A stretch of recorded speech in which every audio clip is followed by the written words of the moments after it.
गायत्री, ह्या सगळ्यात तू मला एक उत्तर देशील? तू तिथून सहज निघू शकत होतीस, राईट? इवन कार्तिकही तुला जा असं सांगत होता, तरीही तू तिथे का थांबलीस? अगं त्यालाच काय, पण त्याच्या जागी इतर कोणीही असतं तरी त्याला असं सोडून येणं चुकीचं ठरलं असतं ना. हे बघ, चूक काय बरोबर काय हे थोड्या वेळ बाजूला ठेव आणि तू तिथे का थांबलीस ह्याचं कारण सांग. सपोज मी तुझ्या गाडीत गेले असते आणि असं काही झालं असतं तर मी तुला सोडून गेले असते का? नाही ना. हे बघ गायत्री, माझं सोड, मी मैत्रीण आहे तुझी, पण त्याच्याशी काय संबंध तुझा? मान्य आहे मला की माझा त्याच्याशी काहीच संबंध नाहीये, पण मी ओळखते ना त्याला आणि आजकाल तो आपल्या डान्स ग्रुप मध्ये पण आहे. नाही गायत्री, कार्तिक आपल्या ग्रुप मध्ये नाहीये. अगं पण डान्स रिहर्सल.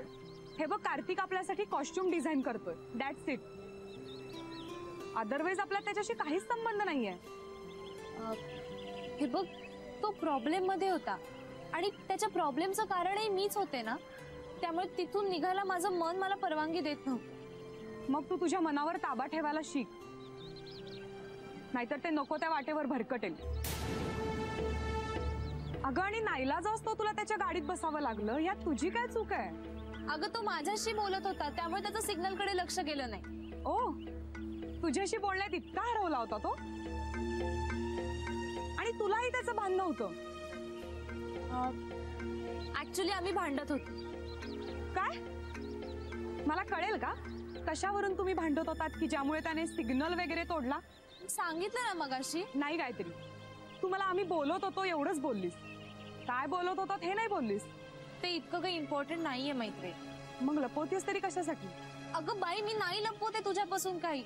आणि हे बघा, तू जर सीआयडी सारखे क्वेश्चन्स विचारणार असेल ना तर मी उत्तर देणार नाही.